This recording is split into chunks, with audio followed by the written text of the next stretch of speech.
Everybody, welcome to the VPZD show. We're at episode 18, actually, I think, VP. 18? Is that many? We always get it wrong by one every episode because we're living in the past. Hey, we're counting like the CDC. We're counting as good as the CDC. Oh, my gosh. Welcome, guys, to the show. Hey, we're going to talk about a bunch of things today, including the A word. We're going to talk about surprise medical billing. We're going to talk about kid seroprevalence of COVID. We're going to talk about the Pfizer documents or whatever that means. And suspended J&J shot, among other things. But I got to say, you were just saying the CDC. I got to tell a quick story. So, you get a lot of robocalls now, right, VP? Like, you look at your phone, it's like garbage. Like, your car's extended warranty needs to be... Only the robots are looking for me. Only the robots. they're all from the future of telemarketing, and they've come back. Are you Sarah Connor? And so I get a call, and the ID on my phone says... CDC Immunology Georgia. Georgia. And I'm like, wait, what? And so that's how you found out you had syphilis. You know what? I didn't realize it was reportable, and I haven't been reporting it. Now that I have quaternary syphilis. Like, it's really hard. Yeah, I know, right. They got you. Yeah. It's in the fourth dimension, right. My RPR is like unmeasurably high. So the CDC got your digits. They somehow got my digits. And my first feeling was, this is a robocaller that's masquerading. They're phishing as CDC. So I sent it to voicemail. Then a couple hours later, it calls again. And I'm like, I know people at CDC. This could be somebody I know. Maybe I'll pick it up. So I pick it up, and it's a human. And it sounds like a young woman. And to be honest, she's having trouble. Just like, I can't understand her. Like, it's distant. She speaks very quietly. She sounds very young. Like honestly, I guess she was in high school. And I was like, what is this? And she goes, we're doing a survey for the CDC, and we would like to get your input on vaccines. And I said, well, this is interesting. I said, I can do this, but I told her, I only have 10 minutes before I have to be on a call. And she mumbled something that I couldn't even catch what she said. She just said, and then started asking the questions. So I was like, okay, this won't take very long. So we start. She starts asking. First of all, it's very difficult to. She reads very slowly, extremely methodically, keeps stumbling over her words, has to stop, reread the same sentence again. And by the time I figure out what she's doing, she's trying to figure out the ages, names, birth dates of my two youngest kids, or my two children. Are there any children under 18 in the house? So I'm like, well, I don't really want to give you my children's full birth dates nor their names because I actually don't know who you are, but I can give you a first initial. And then she's completely flummoxed at that point and says, okay, maybe let's first initial. And then starts asking, so what are the, I'll tell you, it was such a shit show. I couldn't figure out what was going on. I was so uncomfortable with how probing the questions were that I find. And then I said, so how much longer in this? And she said, it's another 30 minutes. 30 minutes. And I said, what part of I have 10 minutes did you not get? And she was like, would you like to reschedule? And I hung up. Reschedule. Now, you're doing them a favor. Here's the punchline of that. This is the premier public health organization in the world, and this is how they get their data. Formerly premier. That's right. That's not right. Anymore. The agency formerly known as Prince. Exactly. Yeah, it was formerly known. It was a shit show. I was like, this is how you guys get data. You've hired somebody who's reading off a script who can't even do that, and they're mumbling. I can't hear them. They're miscommunicating, and now you've lost this piece of data because I was going to give you all this data about my kids and their vaccines. You're asking these very specific and inappropriately detailed questions about their identifiers, which is not appropriate. And I was what's their name? Yeah, their full name, their birthday. What's their favorite TV show? You know what? I would have told them. How long is this go? I would have lied and told them, some adult like TV mature thing. So it shook my faith in our data. How much screen time do you give them? Oh, now it's getting punitive to the parents, right? Do you let them use Instagram? Yeah. I mean, they shouldn't have to call you to ask this information. This information is in registries. Exactly. Don't they know how many kids exist and how many kids have been vaccinated, et cetera, et cetera? Why are they calling you? Well, so now my question to you, Vinay, is do you trust this data? Like, they've screened me out. Like this reasonably educated, busy person cannot do this survey. Not. Cannot do this survey. So who are they getting information from? I mean, this is the problem with polling from right. Like if they robocall me to ask me who I'm going to vote for, I'm smart enough to. By the way, this is your first mistake. I'm smart enough to know I'm not expecting this call, so I don't take it. Oh yeah. Why? Yeah. Who? You got a call from CDC first? If it's not Rochelle on the end of that line, I'm hanging up. And if it is Rochelle, I'm going to give her a piece of my mind. But, yeah. I mean, could you imagine? What do you talk? I don't know. I guess, and then you see it's some amateur hour. Oh God, dude, it was beyond amateur hour. I mean, I feel bad for the lady who was trying to do the survey, but at the same time, I was like, this is a premier organization. At least get your shit together if you're going to do these surveys, because otherwise the data means nothing. It's so skewed. I mean, all polling I'm sure the is hard. data's right. All polling is hard. This polling is especially bad, and I don't know, hiring a temp worker to find out if people got vaccinated in this country really does speak to the fact you're running a shitty organization. Surely, well, I know we've seen though. I mean, in the last few months, we have seen they do not know how many children died of the virus. They were off by 20% due to a coding error. And the number we're talking about is like, in the 700 to 1,000 ballpark. That was when they, how incompetent are you to not know, is it 700 or 1,000? I would think that's pretty basic. I would even forgive the incompetence if they weren't so sure of themselves in how they message, right? And how they set this sort of tone of surety of quote unquote the science. It's like, well, but the science is clearly evolving, because you can't even, I mean, this survey, and now look, all surveys are hard. I don't mean to, but I do mean to single out CDC, because they ought to be better than that, especially at a time when the data actually should matter a lot. What do you think of this hepatitis in kids thing? Like, they're trying to explore this, and it used to be I'd have faith that they'd figure it out. Now I'm just worried, like, I don't know what this is. Hey, the Brits are on it. Good. We're good. We're good. Thank God. We're good. So at least the Brits are on it.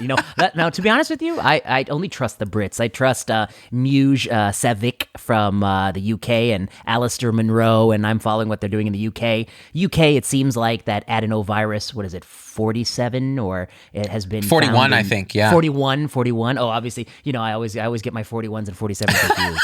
You know me. I have my poster of adenoviruses is a little bit, needs to be spruced up. So yeah, I think that's been the leading culprit. And then I saw somebody from the UK speculate that taking children away from any and all infections for 2 years by cutting their ties with the outside world was maybe counterproductive. So we shall see. But yeah, I certainly don't trust the CDC that much. Yeah, I was speculating that too. I was like, it seems like we don't normally. I mean, these clusters can happen occasionally, and adenovirus does some crazy stuff. What's interesting is we use adenovirus vectors in these vaccines. Actually, that may be a good time to talk about what's going on. We'll cut to the chase on the J&J vaccine. Just recently announced that they're saying, hey, you shouldn't really take this unless you're absolutely refusing every other vaccine, or there's reasons you can't get the other vaccines. Yeah, I remember I think I looked it up, April 14th, 2021, I had seen evidence that, like many others, that the J&J vaccine was associated with 1 in 40,000 rate of VIT, vaccine-induced thrombocytopenia and thrombosis, or what they called a TTS. I forget what that stood for, but that was their little VIT. You remember? Thrombotic thrombocytopenic syndrome or something? Syndrome, yeah, you're right. Yeah, something like that. TTS. Yeah. I like VIT. It has hard. Vaccine-induced thrombotic thrombocytopenia. Yeah. It tells you who's responsible in that first letter. So I like VIT. And when I saw VIT, I thought to myself, and you read case reports, 22-year-old girl gets the vaccine. She has a cerebral venous thrombosis in the skull and, is permanently neurologically devastated. I was like, that is a game over event, because what would have happened to her had she gotten COVID? She's 20 years old and normal weight. The odds were far in her favor. So to me, I tweeted that, any woman under the age of 50, they basically shouldn't have access to this product. It should be mRNA, and only, I don't know, if you're like older, more vulnerable, maybe you should consider J&J. And I think I tweeted something like, it's game over on April 14th. On April 15th, I had a thread. And then we submitted an article for publication. I mean, I think I wrote a couple op-eds at the time. I submitted an article with Pratik Kulkarni from Baylor, and it was published in like September, and it made the case against J&J, especially in young women. Especially because we had alternatives. Albert Bourla's freezer was stocked full of them. He was full of it. We didn't really have a shortage by the time we recognized the safety signal, so it wasn't really an issue of that. Well, finally, 1 year later, after many, many more cases, and actually it's not just women, it's also men, it's not just young people, it's also older people, the FDA has finally said what we had said they should say a year ago. And to me, the real lesson is they're really quick and easy to authorize things. They need to be equally quick to pull things when you have safety signals. You can't just sit on a safety signal for a year. That is bad medicine. That's foot dragging. And you know what we should clarify is people will say, well, but that 22-year-old woman, if she had gotten COVID, she would have gotten thrombosis from COVID theoretically. And it's like, well, that's not necessary. This is a very different thrombosis from the J&J. It's a different mechanism, presumably. It's catastrophic, and it's a signal that is preventable because you have other alternatives, right? So, and this has been an ongoing saga with how do you even communicate this stuff, because the bleed over of that clotting scenario has infected the mRNA public opinion, because people think those things cause clots, which we have not seen compelling evidence for. So the whole thing is just, so you wrote it in April of 2021? Yep. Yeah, right when these things were rolling out. 2 days ago, yesterday the FDA made their decision. Yeah. Yeah. Terrible. What are the Europeans doing about this, I wonder? Have they been using a lot of that? And what about AstraZeneca? Does that, how do the Brits think about AstraZeneca and that sort of thing? Yeah. And similar thing.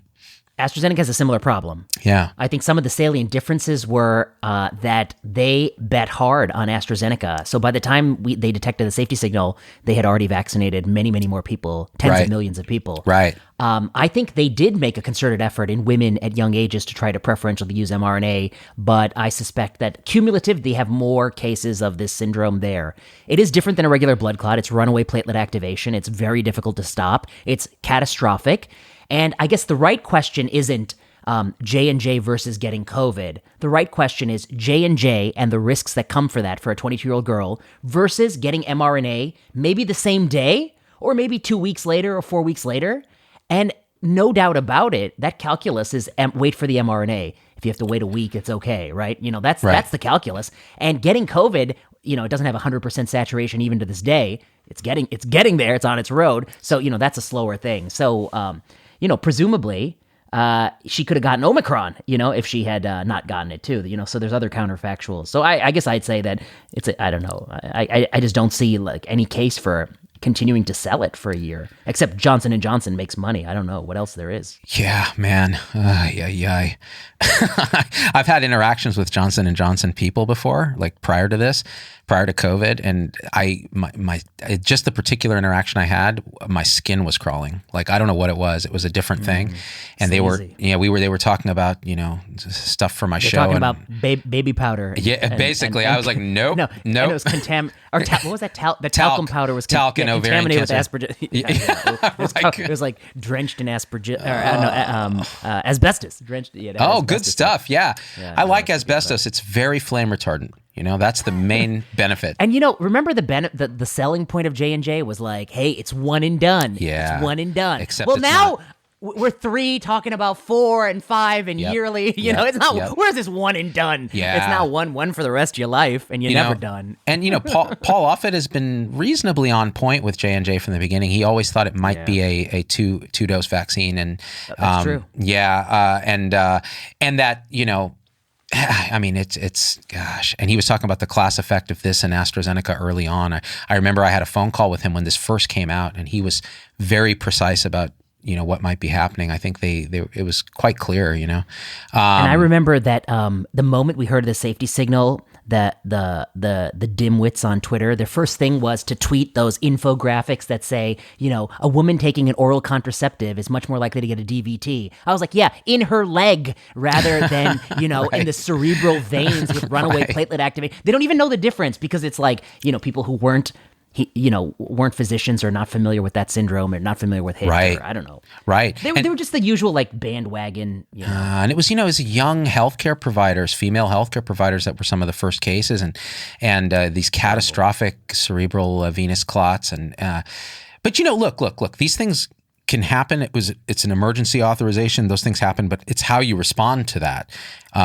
Is what you'll judge the public health response by, and Absolutely. I don't know. Then I guess I think that's the right answer, which is that no one can prevent these things from happening. But the question is, the moment you know that it happens, you need to change your course. Yeah. And I think by the spring of 2021, we had enough data to basically put that J&J back in the freezer and use the mRNA. Right. Right. And those are superior, I think, vaccines. So speaking of regrets about public health, last week I brought up a piece about a Dr. Risa Hoshino. Mm-hmm. And this pediatrician, public health doctor, works in New York. Influencer. And we went through the piece and we read some of her tweets. And, we were critical of her tweeting approach about, trying to kind of maximize long COVID in kids and masking like in April of, stuff like that you and I think some reasonable scientists disagree with. That's a disagreement point, fine. But I think where I feel a little bit, I feel bad personally because I've been a victim of the bandwagon is after that show, I went on Twitter and I just poked around. I searched Risa Hoshino and the kind of mob that's coming after her. She disappeared, right? I mean, she closed that account or made it private or whatever. And so she's not responding to the stuff, which makes it tough. But I can understand kind of what she's going through, and you talked about it last week too. I tried to. Yeah. You did. And the truth is, I think what I feel bad about is not talking about the issue, but talking about the issue without first at least making a real good faith attempt to reach her and get her side of the story. Because I don't think she's been able to tell her side of the story. Either she hasn't been willing, or she hasn't been able, or she's afraid, or whatever it is. I don't know. I'm not a mind reader, but I don't think it's fair.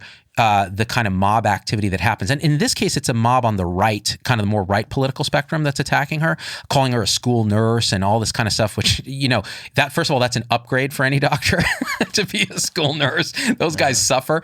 But I just wish we could have more open dialogue and say, okay, no, tell us what's going on. Like what exactly happened here? Are you practicing in this way? Were you misrepresenting your clinical experience? And if so, if you were, tell us why you think you were and be honest.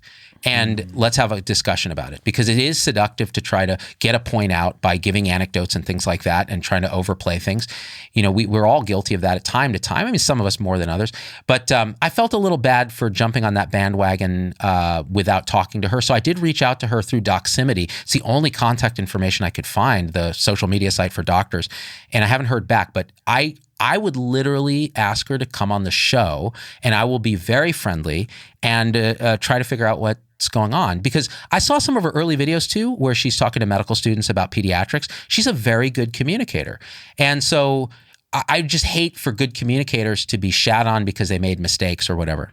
So that's my thinking. I'm curious what you think. Well, that's big of you. Wow, that's a very big of you sentiment. I guess I'd say, I don't know. I guess one of the things I was trying to make the point on the last podcast is that, just because, I understand why she might delete her account, whether she was guilty or innocent of the charges, because they were piling onto her pretty hard. And so I can imagine that was going to be unpleasant. And I don't support that pile-on. You can make your point once and then move along. Mm-hmm. So, I felt a little bit of, I guess, I don't know if I felt bad for her. Maybe I should have felt bad for her. But I don't view her deleting the account as the guilt or innocent event. In my mind, the crime that she's being accused of, what are the charges? The charges are that she did not have the clinical experience that she said she had. And many of those tweets were something like specifically about seeing kids sick with COVID, et cetera, or I forget the exact lines, but we read a few of the quotes in the last time. And the article that kind of pushed on her tried to investigate, is it possible that she had those clinical experiences? And I think it did a persuasive job of persuading the audience that it is incredibly unlikely, probably, that she didn't have those clinical experiences. And so that's what I think what you're calling misrepresenting. Yeah. And I guess I would say that, I don't know, I do view that as a big, that's a bad crime. I don't know. Why do I think that's a bad crime? It's not that she was wrong. Maybe Marty wrote that article, "We'll have herd immunity in March" or something. Right. And I think actually, if you're really a technical purist, a purist is herd immunity is not a static state; it's a transient state defined by R time less than 1. Probably at the moment, and Marty was technically correct. We would eventually lose herd immunity, obviously, because Delta. we had vaccine escape, Delta and Omicron vaccine escape, and also a change in the transmission coefficient. So like the transmissibility. But that was like a good faith, maybe he could say, if I could go back, I would have worded it differently, Right. Maybe maybe I could have been clearer about what I meant, something like that. And that's something where I think the dialogue, I think like I view that as like, maybe it could have been a little bit different. But the Risa thing, I mean, it's going to be hard for me. But, we're familiar with other cases of physicians going online and tweeting anecdotal stories. And actually, in this podcast, I'm going to read you a Twitter thread where a doctor from Canada tweets a story. And I think that you got to be really careful. You got to be careful when you tell these stories. One, it's got to be true. If there's anything not true about it, you need to shut the fuck up. I mean, you really cannot lie. And if you lie, you're betraying something very sacred, which is that you're hanging on your authority as a doctor. You're using that to sell people with a very dirty style of persuasion. Anecdote.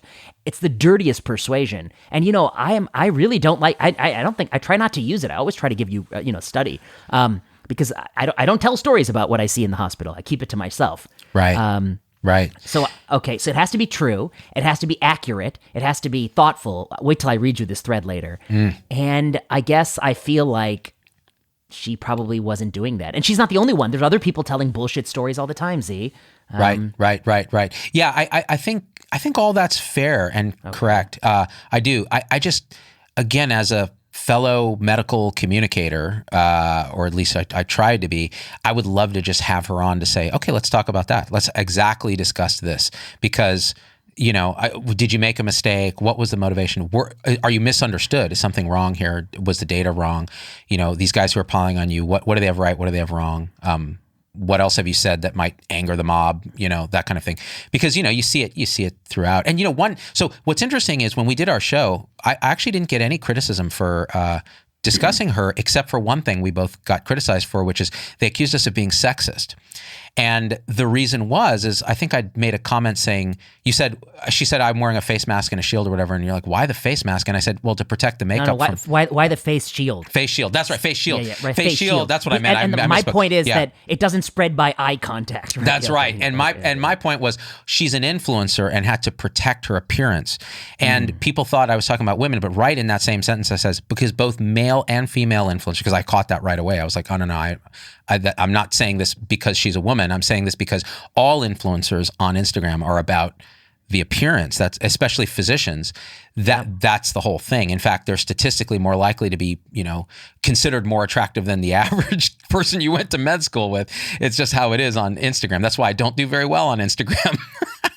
But like the point being unless you put your Doc Vader hat on. Oh, and we're going to talk about that. Actually, that's probably a good segue. So I don't think we were being sexist. No. Okay. Well, I mean, come on. I mean, it wasn't about. It was about the fact that she is using like many influencers, men, women, people of whatever race, ethnicity, whatever gender, whatever orientation. Influencers use the power of the visual arts, the visual appeal. That's what influencers do. Okay. That's what they do. Yeah. And I will say it is good to like check and make sure you don't have some unconscious bias that's manifesting in some way. And so I always feel when people criticize, whenever they say something like that to me, I'm always like, oh, let me feel into that and see if there may be an element of truth. And I think in this case, I have an unconscious bias, which is I think wearing a face shield for COVID prevention is stupid. That was where I was going with it. That's where I was headed. Yeah, conscious mind. I know it to be stupid. Yes. But back to this. I mean, I don't know. It's good of you to have some compassion. But let me juxtapose two people. Risa Hoshino and that kid, I forget his name, Albert something. Maybe I should forget his name. He was the first author of the Med Bikini, and they ripped him. Yeah, they ripped this. I was like, this kid. Oh God, they fucked up. They fucked him up, didn't they? And what did he do?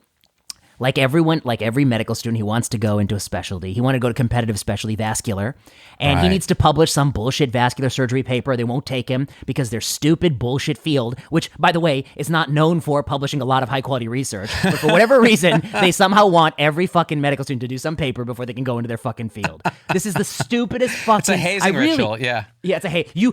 If you want to become a private practice vascular surgeon, you gotta publish at least 1 or 2 papers early in your career, buddy. Okay, so they put this kid up to this. He goes to the resident looking for some idea. They look in the literature. They see that, hey, look at these urologists. They went on Facebook and they were judging people's accounts for unprofessional behavior. Let's just do what they did in our field, which is, this is medical research 101Z. Right. You just find some bullshit someone else did and you just bring it over to what your fucking thing is. Okay, so this is what they do. They do this fucking bullshit thing. I'm pretty sure they don't believe in it. They don't give a fuck. They just want the citation. This is the reality. They just want the citation. And then, unfortunately, one of the things they judged people on was wearing a swimsuit or bikini. And apparently, I think men and women equally were in fault. Remember, I think we talked about this on one of the first times we ever talked together. Yeah. And but of course, it quickly took on the meme that it was sexist. Again, it's sort of like your point about the influencer. They alleged he was sexist because it judged women for wearing a bikini. But what was omitted from the discussion is he was equally judgy of men for showing their chest and their muscles. Equally judgy. It was stupid because no human being who dips themselves into water should be judged for wearing a bathing suit, right? Because that's what I like to wear when I dip myself in water. And just because you get a doctor degree doesn't mean you have to wear a suit and tie when you go in the fucking jacuzzi. Listen, doctors have back hair too. Okay, we need to show it off. Yeah, we got to show the full gorilla when I go into there. But then they hung him. They hung him in the court of public opinion for this. Okay. And he apologized, but remember, his apology wasn't good enough. Right. It never can be. Okay, so how is it different than Risha? Yeah. One, I think he didn't know he was doing something wrong. Whereas if you tell a story that's not true, I think you do know you're doing something wrong. Okay, that was one difference. 2, he apologized. She didn't. And 3, I think the crime is actually, it's worse to fabricate a medical experience. Yeah. Well, Anyway, you're kind. Well, the other thing I think were the accusations that were laid were that she was in Pfizer's pocket and was getting paid for this stuff. And I would love to see that side of it too. I'm sure she did it for this. I don't know why she did it, but I'm sure that it's like the same reason why people tweet put the Ukrainian flag in their bio, and why do they tweet? Here's a picture of me getting my 4th booster. It's like it's the same thing. It's just signaling so people like you and they think you're a good person, and I'm the good person because I think COVID is a problem for kids, and you're the bad person, and we all have to be good or bad. But now I'm the bad person for this week, and I think she's it's all the same. She's okay probably. Yeah, I don't know, but your point is she was a good speaker. Yeah, and she could have been a good. Maybe she can somehow salvage it, but she can be a communicator if she wants. Yeah, I hope she does salvage it, but I would love to hear kind of what all this is about. But people like that who actually are good communicators, forget about Twitter. I think Twitter's garbage. But when she does video, which is my thing, I like that. I watched her and I was like, she's good. She explains clearly. She does patiently. She's thoughtful, articulate. That's important. And it's rare in healthcare. Usually they're just fucking terrible communicators. And speaking of terrible communicators, Doc Vader, who, your alter ego, may or may not be me in a mask. He had to weigh in on something uncontroversial. I pull him out of Carbonite maybe once every year or so now because I kind of got burned out on Doc Vader because just putting the suit on gives me a panic attack. But he talked about abortion and the Roe versus Wade, the R2D2 versus Wade and decision. This is what people are waiting for, Z. They want 2 middle-aged men to have a conversation about abortion. That's about what they women's want. reproductive rights. Of course, and that's what they were asking us. I don't know why they wanted our opinion. No, okay. Yeah, no one did. Yeah, no one wants our opinion. I'm pretty sure nobody wants it. This is, listen, I've said many times whenever I've talked about this, I have no business even speaking about this except as from the medical angle, and even that. So I think actually in the near future, I'm going to have an obstetrician on who's reached out. Really? Who can speak Who's to. an abortion provider or or? I don't know the answer to that, but I know that she is very articulate in writing about the medical issues that go around abortion, and everything from septic abortion to teratogenic medications that women may take that then have these consequences on the fetus that now they're considering pregnancy termination, things like that you don't normally just pop into mind of the lay public. And it's worth having that discussion because, again, as a medical procedure, we should have that discussion too, right? And then there's the legal stuff, the ethical stuff, the moral stuff, the religious stuff, all the other stuff that makes it the third rail so fucking electrocutable. So many dimensions, and I don't think I certainly don't think we can cover it all. And I think there's two parts to it. I mean, there's the, I just want to talk about describe the events that occurred this week and analyze it. And then there's the separate question, which is what ought to be the case. And that's the thing that's the hardest rail. But let me walk you through some of the things that I saw this week, because obviously it swallowed the whole world. I mean, I think it's probably the single biggest story of the week. Yeah. The leaked document. And the leaked document is the first draft by Sam Alito, representing the majority opinion. So I think that you may get a sense that in a straw poll vote, they have at least 5 votes, and I think it's reasonable to speculate those 5 votes. And Politico's reporting the votes are Gorsuch, Kavanaugh,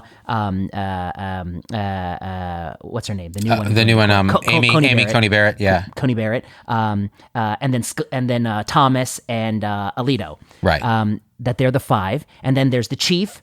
And then there's Breyer, Sotomayor, and Kagan. Right. And Breyer, Sotomayor, and Kagan, we know how they're going to vote. They're going to be, pro Roe v. Wade and continuing, the precedent. And the chief, I think, he's a tough one because on the one hand, I think his sentiment is probably in line with this document, like what he believes. At the same time, he is a big proponent of stare decisis, which is adherence to past precedent, because adherence to past precedent is a virtue in and of itself because it creates stability in a society. Right. People know you don't keep flip-flopping. And that's also why, in reputational matters like FDA, it's very important, even if they fuck up once, to keep doing the same thing. And I'm not suggesting that this is a screw up or not. I'm just saying that you stick with what you're doing, even if you think it's not what ought to be the case. Right. So that's the chief. And then these 5 people. And then this first draft majority opinion looks to be like a full-throated overturning of Roe v. Wade, which is the Supreme Court's decision from 1973 that says that in the Constitution, you can find the basis for a right to abortion. That means that no state or local government can pass laws that restrict abortion because it is a constitutional right. And I think one of the things people realize is why do we have constitutional rights? We have constitutional rights to prevent even the majority, a local majority, from usurping free speech, for instance. So it's codified as a right to prevent majority rule. It's a check on the majority. It is a check and balance on it. So anyway, this is the first draft and it was leaked and it creates this big sensation. And the one thing I never saw anyone say was everyone thinks that the person who leaked it was probably a clerk who has access to it for one of the liberal justices. And they think that it's the clerk for the liberal justice because they're upset by the decision. And I think indeed that could be the source of the leak. Mm-hmm. But the other potential source of the leak is it could be, I think, actually somebody on the conservative side. And I'll give you an argument for why that might be the case. The first draft of whatever they're doing, that's not the final draft. And maybe they sent out the first draft and a couple of people who voted were like, oh boy, this is a little hot to trot. Right. So you know what? Maybe I'm going to flip. Maybe I'll talk to the chief, and maybe me, Chief, Breyer, Kagan, we'll create a new little group of 5, and we can carve out something that's kind of an in between. Maybe preserving parts of Roe, but limiting abortion. So that it can't. So that it has some limits in terms of how many weeks the woman can be pregnant. Because I think that's the Mississippi law that led to this sort of decision. Right. So they might carve something out in between. Now, let's say you're planning on carving out something in between that you're gonna strip away some of the protections of Roe, but not the whole thing. And if you were going to do that, I think it's very strategic to leak the first draft because everyone gets so outraged and upset that they're going to do away with the entire thing. And then you come in 1 month later and you do away with a little bit. And you know what? I bet they won't even care. Some people will care, but it won't have the same. They've already sapped. You know what I mean? They've sapped the outrage. So this is a phenomenon called anchor pricing, where yes. it's really what it is. It's the same exact thing. Now, okay, I think that's really an interesting line of reasoning. I don't know if it's how the law works or how they work, but it's just fascinating to hypothesize that way. Because then you could come back and even have some restrictions and people would be like, woo, we dodged a bullet on that. But I'm just not sure. It's really interesting because I'm not a legal scholar. I don't know much about the law, but I'm just thinking about the medical repercussions of it, the social repercussions of it, the moral repercussions of it. Like all those pieces make it so complicated. One thing that I've learned over the years as my own mind has expanded into these different ways of thinking about things is that everybody's partially right on this issue in some way. And don't say that. Even that's going to get you in trouble. I know. Oh, yeah, I'm willing to take the arrows for that one. And I have before. And so I think we have to, have the conversation from a place where we're not assuming, ill intent. Now it's hard because you have extremes on both sides of it. And the people say there are no both sides of it. There's just this. And it's like, okay, let's take that off the table for a second. There are people that are quite militant on the very edges of this issue. Like Doc Vader. But I mean, let's outline. Oh, Doc Vader. Doc Vader is pro infanticide. He thinks the limit of viability is in your 70s. So basically, you can abort, Obi-Wan Kenobi, and that's okay. But and I think that's funny, and it's like it's the extent of the argument. But there is a philosopher, Peter Singer, and Peter Singer has always argued that he believes that there's nothing magical about the moment of birth that confers the privilege of, that confers all these things. And he actually is a supporter that under some circumstances, parents could have the right to terminally sedate a very sick child and things like that. Some call infanticide, yeah. It feels so taboo, but honestly, I think you have to be even able to discuss these philosophical issues because, again, it affects where you're coming from in your moral matrix and what are the societal repercussions? Are there medical repercussions with abortion? Even the medical repercussions for women are so nuanced and powerful that that's why I need to have a really good expert on the show to dive into those. And I've already kind of I've done videos a couple of years back that got plenty of anger from all sides. Of course. Yeah, because I was like, well, this is these are the issues as I see them. And they're like, yeah, now we're going to shut the hell up. I'm like, okay, I will. I'll have Vader say it. Vader basically says that the only way you can prove that a fetus is a life form is if when you kill it, it comes back as a Force ghost. And he's like, and I've seen no fetus Yodas haunting the abortion clinics. So I'm just saying, you may be pro-choice, you may be pro-life. I'm just pro-force. That's all it is. It's a good voice. I was curious and I asked some people, because I work with like an international group of researchers, what their rules were in their country. And I think I heard that in the United Kingdom, abortion is generally protected until 28 weeks. And then from 28 weeks to, delivery, it's sort of based on medical need, et cetera. And in Canada, I think it's 23 weeks. I think that different states in the United States have just different rules. There are some states with some limits, non-zero, and there are states like Oregon that I think actually protects abortion irrespective of whatever Roe does. And Roe is obviously is finding a constitutionality to it, which would supersede anything state legislatures do. All these state legislatures have trigger laws that will trigger in effect if it were to happen. Mm-hmm. But, I guess the first thing is that I'm just not even sure that we even know that leaked document is actually what the judgment will be. That's right. So I think that's the first question, is that even what it will be. I think people are acting as if that is what it will be. But my understanding of, and this is from reading many Supreme Court books over the many years, is that they often is quite a lot of evolution that happens between first draft and final draft, because people start to realize that, there is it's very unpalatable for some points of view, and they think about the backlash. And then the other thing I think about the chief is, I think his true belief system is probably consistent with that draft, but like a lot of tacticians, the way you boil a frog is to heat the water slowly, and sometimes the way you cut protection is to slowly eat at it with many different legislative many judicial rulings. So he doesn't have to do it all today in one swoop. He can wait a few years, and that would prevent a popular backlash against the court, etc. So, we'll see what happens. And yeah. What's interesting is about even the language that Alito used in that draft was very much a sort of a particular type of language that more anti-abortion activists tend to use, like referring to physicians as abortionists as opposed to, say, the more benign abortion provider. There's a lot but of... I guess, he hates abortion, doesn't he? I mean, it's clear. Idea. He hates the idea. Yeah, it's clear. And so, again, I just... it's such a it's a third rail for a reason, I guess one question that people have asked me that it seems clear to me, but I'm curious your take is, look, okay, so there's no federal protection for abortion. So states then can decide.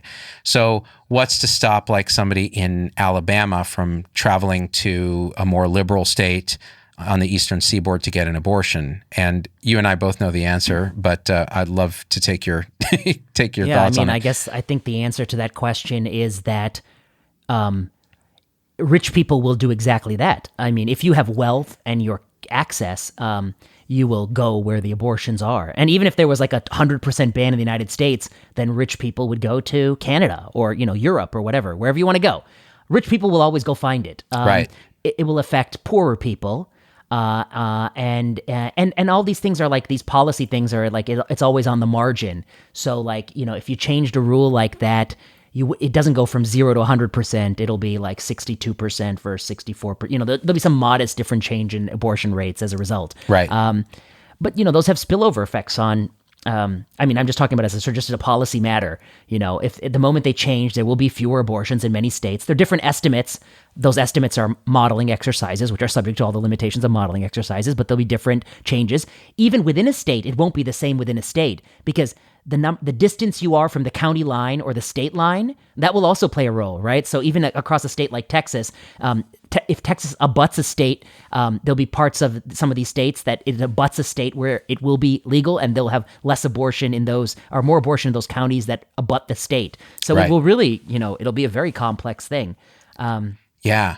And again, like who's making the decision state per state? Is it really a popular vote thing, or is it really the in charge government is, which may be a minority government, it's just tough. Again, it gets to the question of like, is this really popular rule? Are we protecting minority opinion, majority opinion? It's pretty complicated. Mm-hmm. Yeah. But and again, and I had Doc Vader say this, I'm like, he's like, you want my opinion on this? I think I'm very entitled to give my opinion. I'm an authority on the subject because I'm also a domestic abuser who, murdered my wife in a fit of rage. So I think I'm very much qualified. And this is the thing. I think a lot of people who are talking about this, ourselves included, like, we can talk about the medical stuff and some of the ethical stuff, but really, I would just love to have a good OB-GYN doc to come talk about at least the medical side of it so that people can understand that, because I don't see enough of that on the news too, when people talk about these things. But I don't know, dude. There's days when I just wish I was aborted. Like I was born in 73. I'm like, I think I just came in right before the ban was lifted. And I just barely squeaked by. And then I'm doing my taxes and I'm like, why wasn't I just aborted? It would have been easier than filling out this form. Oh, don't talk about taxes. That's the real third rail. Yeah. We'll find out. I think there'll be more when we see what the actual decision is. Yeah. And now speaking of anecdotes, you said earlier, you try not to use anecdotes and stories when you're trying to make points. You use data and studies. And I think that's very, very admirable. I'm going to use an anecdote now just to bring up a point. Okay. Because we have a family friend, who is a legal immigrant to the United States and, works for a family, was taking care of the family's kids and was bitten by the family's like hamster or something while they were, cleaning a cage or something, doing something, Anyways, they kind of freaked out, like dropped the hamster. We're all worried about that, because this person lives on the margins, right? They're not affluent by any means. And so they're driving home and they're like, oh, this is a pretty bad cut. I should probably get seen for this. They call around. They decide to go to a large ER, which I will not name, here in the peninsula. a large academic center's ER in the peninsula. And they see the clerk there and they go through the insurance process, and this person has some kind of emergency Medicaid. And they told this person that, that will cover it. You shouldn't get any bill. This is what this type of insurance is for, et cetera. This is what they told this person. So they see the doctor, they see the cut, they give 1 dose of an antibiotic pill, tell her to follow up by taking the rest of the course, and send them on their way. So what happens? First, they get a bill for $500 for the physician services, the 9923 whatever code, level 4 non-urgent visit for a hamster bite. The next bill they get is for $4,500, the charge master bill, which they've graciously deducted insurance adjustments, and it's now only $1,800. So her total bill is whatever, the $1,800 plus $500. Now, she hadn't paid it yet. She's trying to figure out what to do, called Medicaid. Now, let's just think about this for a second from several approaches in our healthcare system. We were talking about morality and social stuff and so on. This is someone who lives on the margins, who's a legal immigrant to this country. They went to the emergency department in good faith and asked for an estimate of their price up front based on what their insurance coverage was, which they showed to the people there. They were told one thing. They then got 2 surprise bills for an amount of money that is well more than their monthly rent, which they can barely make. And they're expected to pay this. And to me, this is financial assault on a person. In any other industry, if this happened, there would be an outcry. It would be, Consumer Reports would be doing exposés. But a major academic institution and every other hospital in the country can do this, and they will come after her legally. They will repossess her car. They will destroy her credit. They will do all these things because they can. And to me, I don't know what you think about this. I've talked to Marty McCary quite a bit about this. It's one of his passions. And Marshall Allen, who's another one who wrote a book about this, Never Pay the First Bill. But I just think that we're morally bankrupt as a system if this is what we do to vulnerable people. Now, you could say, oh, she should have known better. She should have gone to a cheaper urgent care. How can she know that? She asked them point blank at the front, and they gave her an answer. That's the thing. They didn't say, well, we're not sure. So I don't know, man. It's really frustrating to me as a clinician to be complicit in a system that does this. Now, I agree with you. I think surprise billing is ridiculous. And then I see that, but there are some physicians who defend it. Yeah, I've seen that. Why does Surgeon Editor-in-Chief Marty McCary want a surprise billing fix? Horrible for patients that boosts insurer profits. By the way, I got to say one thing. These people there's so many dumb fucking people. They do not understand how insurance companies work. Every single day on Twitter, I see somebody complaining. They do not understand. Let me tell you, insurance companies have a cap. They are limited to 20% profit on revenue. That means no matter how much money they make, they can only keep 20% as profit, okay? That's the Affordable Care Act. If we're going out to dinner and you're really hungry and I'm buying pizza and I tell you can only eat 20% of the pizza, what size pizza do you want me to buy? You're really hungry. The biggest possible pizza. The biggest possible pizza. And that's what insurers want. They're not trying to cut healthcare spending. They are trying to they really are going to grow it. There is no incentive for insurance companies to spend less on healthcare. They don't make more money. In fact, they make more money if they spend more on healthcare. Now, of course, that doesn't mean that year to year there aren't some annoyances. Like, that doesn't mean that these things are stupid. I mean, I've also done the, what is it called, prior auth and all this stupid stuff they call me for. Yes, it's irritating and stupid.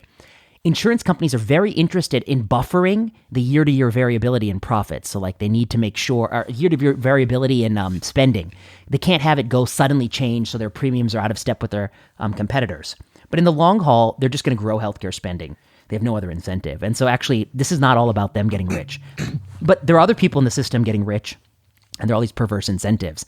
I mean, ultimately, surprise billing is... it's bad for the patient, particularly patients who pay out of pocket. It is devastating. And I think the system is broken because you can be billed many, many times more than what Medicare would reimburse or what's the average insurance payment. And it hurts people who have like no or poor health insurance the most often. They become like debtors as a result of surprise billing. Yeah, that's the thing. It's a regressive tax on the poor. And you're right about the growing the pie for insurance companies. I did a piece on that, the $20,000 throat swab for strep. And insurance just gladly paid it because they know that next year it's just going to expand the total spend and their percentage will go up, and that's totally fine. And that was a unintended consequence of Affordable Care Act. And you're right, all the middlemen. And then, of course, the hospital has to play this game with ChargeMaster because it's got these opaque contracts with the insurance companies that its competitors can't know about and other insurance companies can't know about. And there's all this, non-disclosed stuff. So it's completely untransparent. There's no way that you can make it competitive without destroying that opacity. And it's a bit of an oligopoly to begin with. And so as a result, the consumer, the patient, has absolutely no chance. And these doctors who are upset, a lot of them, they're upset because they are considered out-of-network providers. So the surprise bill that the patient gets is an out-of-network provider bill because the insurance company has excluded them from the network. And so they go and do their services, now they can't get paid. And so the whole thing is a total shit show, but it's amazing that there hasn't been more moral outrage. I think people just don't know. Everybody knows somebody who's been screwed in this way, right? I mean, I've gone to ER and I just know I'm going to get screwed. And then I talk about it. I go, yeah, I got screwed. I paid $4,000 because I have a high deductible plan for 3 stitches and a tetanus shot. And that's cool. $1,000 a stitch and then $500 for the tetanus shot, whatever it was. I get it. But, for somebody who can't pay that, that's bankruptcy, right? So it's something that, as COVID starts to modulate, I think more and more, I want to advocate, like, what can we actually do? Marty's worked on these surprise billing laws. And by the way, a lot of doctors are really mad at Marty for that stuff. It's like they see it kind of as a betrayal. And I'm like, and then a lot of doctors are like, I didn't even realize that this is what was happening because it's so opaque. The patient gets the bill. It's done through a third party, the insurer, the employer's doing it. And they don't know. When they find out, they feel terrible. Yeah, I guess I'm on the side of that we need to reform and fix surprise billing, and I have struggled to understand how doctors can justify it. And it's related to a couple things, I want to say. I see that these doctors on social media are talking about like loan forgiveness, and they're like, this is going to be a little unpopular to them, so I'm just going to say it because it's so true. They're like, it's really hard to graduate medical school with $400,000 in debt. Look, when I graduated medical school, I also had 6 figures in debt, And what did I do? I took the fact that being a doctor pays a high salary to pay off the debt. And I guess I'd say I have like zero sympathy for that.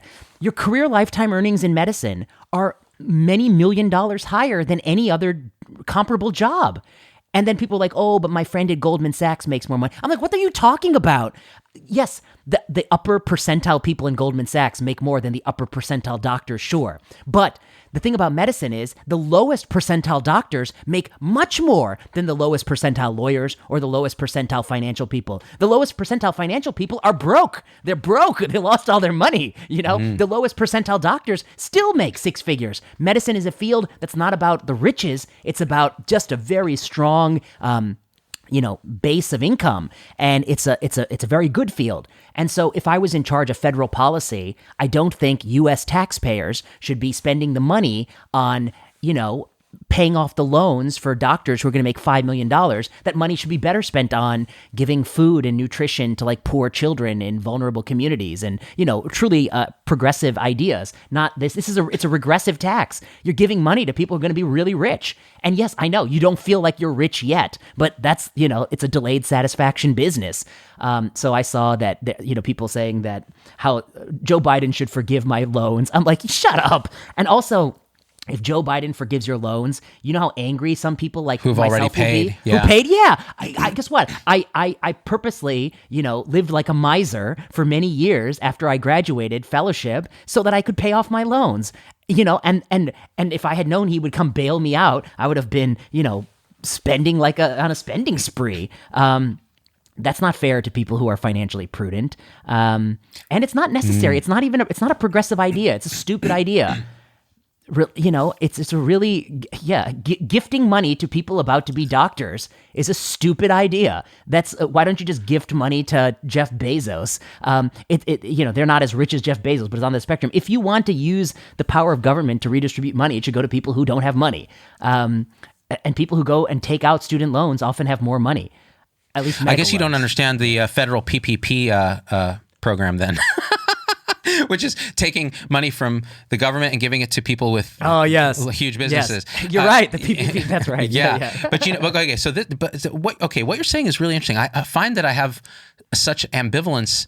I hear exactly what you're saying, and I'll say, well, for the primary care folks who have these loans, they don't make that much money, but they're still making six figures generally. They're still career lifetime earnings are like 2.5 mil, and ortho is like 6.5 mil career lifetime earnings. And if you worked as a librarian, an engineer, I mean, you're going to be maybe just over a mil and a half or something like that. So you're making way more money than other people. So let me ask a question then. So one of the inequities here is if you're forgiving like a medical school loan and this person goes off and makes money, part of the reason they're making that salary is that the number of physicians in this country is limited by residency slots. It's limited by fiat, by the AMA historically. Yes. So we have artificially high salaries relative to the rest of the world. We also have very high workloads. We tend to work more. We're quite burned out, that sort of thing. So I think if you were going to forgive medical student loans, and I've said this, you ought to make medical schools, you ought to have more of them and more residency programs. And that means everyone's salary goes down as a result, but there's a lot more supply and a lot more access. Now, I don't know that you need that many doctors per se. It may be that you need more efficient systems, so I don't know the answer to that. Or team-based care, that where the doctor's leading and you're leveraging that doctor's powers through a team, we did in our clinic. If you find you don't need that many doctors, although you still need really good doctors. The doctors have to be really well trained and trained in team care and quite intuitive and empathic and all that. It's a great. I haven't really thought of it from your angle. I've more thought of it as it's like could the government just pay for medical school but then have a ton of doctors with lower salaries? I mean that's I think that's what they do basically. Like in Canada, the cost of medical education is lower, but salaries are lower. Right. The surprise billing, it's like, if it weren't for surprise billing, I wouldn't be able to make ends meet and make $500,000 a year. It's like, okay, well, maybe make $500,000 a year. Okay. I guess I'd say how can anyone look I have a friend from high school. He didn't go to college. He worked in the telemarketing business on the phone thing. He worked his way up to manager. He might make 50, 60, 65, $70,000 a year, something in that ballpark. How can somebody look at that guy and say, hey, by the way, buddy, that taxes you pay, some of your tax money is going to be used to pay off the loans of this guy making $200,000 as a part-time, primary care as a full-time primary care doctor, or it's going to pay off the loans of this guy in ortho making $750,000 a year. What society would do that? That's crazy. Yeah. They should be taxing the ortho guy to pay and giving this guy the tax break. It's regressive. It's just numerically regressive. I know you don't feel rich, when you're in residence, but it's a regressive tax. So I think a lot of it with doctors, and I know that because we're terrible with money, we delay gratification. Then we get out, we have these loan things, but then we're also like, well, I want a nice car and I got to go get a house and I got to go do this. And you start upping your lifestyle. Then you get these sort of handcuffs where you got to make that much money or you're not paying the mortgage and you're not, or whatever alimony from your 60% divorce rate or whatever that you have. And you're doing this and that and the other thing. And suddenly you actually feel like you're destitute. And you're like, if I don't get this surprise bill, I can't make ends meet. But the problem is no one taught you how to make ends meet. We have no financial literacy. We don't even understand kind of how to do those things because we've sacrificed all that to go through all this grueling training process, most of which is irrelevant to what we're ultimately going to do. So, it's a multi-step issue with this. And so I guess I would say that if a doctor feels cheated, I guess I would say the right way to push back is exactly some of the things you said, which is that you made me do 4 years of medical school. You wasted at least 1 year of that, possibly 2. Yeah. Make medical school shorter. Right. Make medical school shorter. Agree. It should only be 2 years.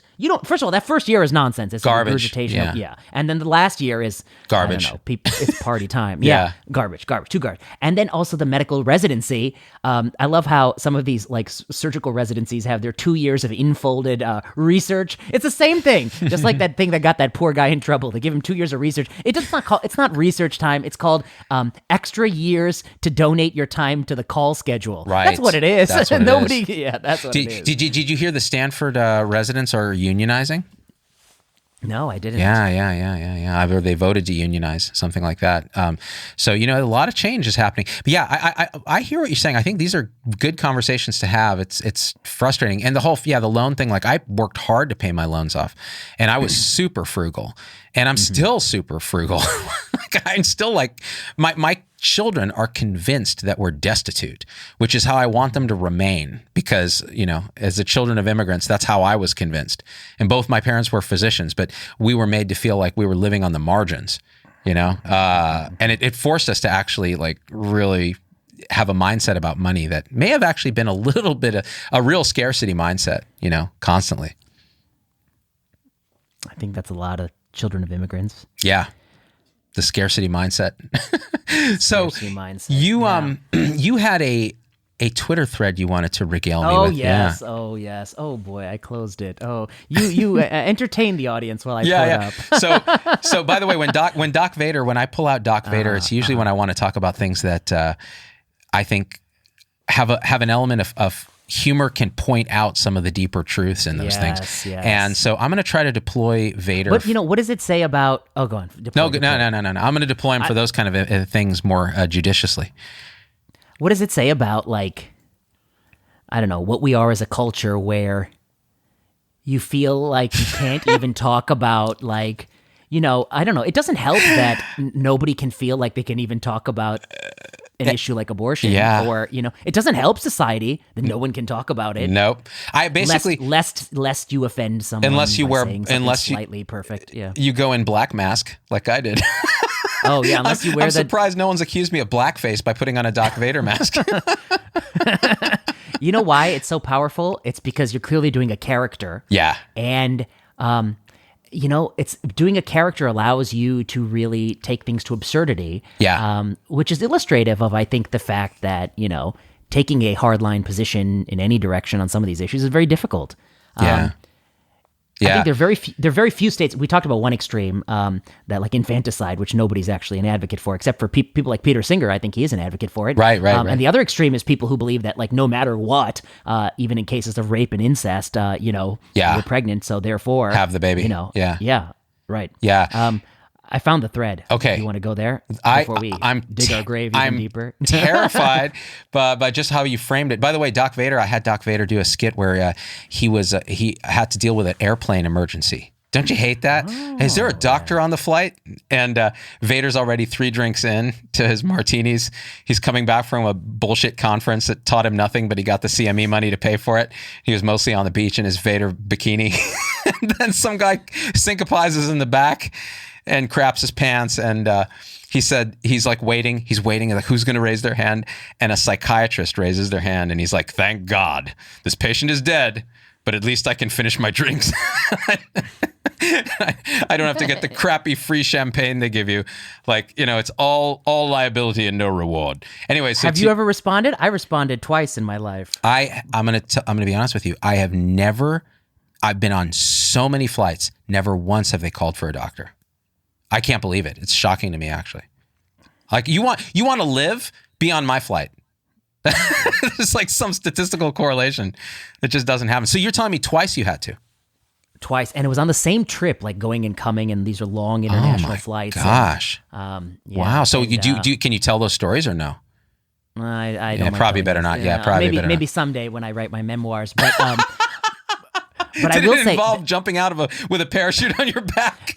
There's one interesting thing that happens. They call for the doctor, and then you go up there, and it's a little bit of a competition. Oh. Somebody's like, hey, they're like, "Oh, I'm in, no offense, but they're like, I'm in radiology," and then they're like, "Okay, well, or like, I'm a pathologist," like, and then I'm like, "Well, I'm internal medicine hemonc." Okay, you're in the front of the line now. But then somebody comes in, "Oh, I'm pulm critical care, and I'm ENT." Okay, now you go. It's a little bit of a con. Oh, that's awesome. No, I'll tell you one. I was on a flight to like the national conference, and there was a medical emergency. And I literally was on the flight, and like 4 of my fellows got on the flight and sat behind me. Oh, wow. And then they called for a doctor, and I looked back at all 4 of them, and they're all like, "Oh, sorry." And then I was like, I had to do it. I was like, come on, step up. The attending has to go do the code. Yeah, the attending has to do. Oh, man. Okay, let me tell you. Oh, well, No, go ahead. I got the thread, but first I see a thread that says a thread about why excluding entire professions from student loan forgiveness would be bad policy. It's not bad policy because I'm sorry, you can't take tax money from poor people and give it to rich people and call yourself a liberal. Right. That's not a liberal idea. And if you think forgiving, even if I know it's not, there is a problem. Primary care is undercompensated, but there's a different fix. There's a different fix than taking. Okay, anyway, here's the thread. This is like a Canadian. Apparently, it's an actual doctor, which I find baffling. But it's called a COVID story with permission. They always add the with permission to cover themselves. And it truly went viral. A healthy healthcare professional in her 30s, vaccinated times 3, successfully avoided COVID for 2 years by taking sensible precautions within her control, assisted by sensible collective protections in place. Okay, in other words, she was rich and had her own house. She is a rich person who has her own house and is not, doesn't have to go work a job and had low risk of COVID. That's sexist, Vinay. Okay. Well. You're saying that because she's a woman. Someone's going to say that about it. So I thought I'd just get out of the way. I don't think I said it could be a man. Okay, we'll say they. Say woman or man. Let's use the right pronouns. They. I think it said professional, so it would have been sexist to assume it's a man. Oh, because, I got you there. Got you there. Gotcha. Damn, dude, you outwoke me. All right. Yeah, all right. I woke you right up, my friend. Yeah, dang, dude. Woke you up. The awakening. Okay. The awakening. Okay. That's the first tweet. The next tweet. That all changed on March 21st. Oh, why? What happened? March 21st with the remove. Yeah. The Ides plus 6 of March. Yeah. The Ides plus 6 with the removal of mask mandates in schools and other protections in Ontario.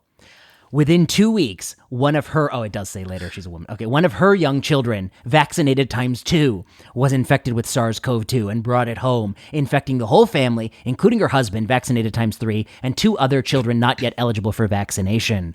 Wow. 3 kids and the family to get COVID. Et tu, Trudeau?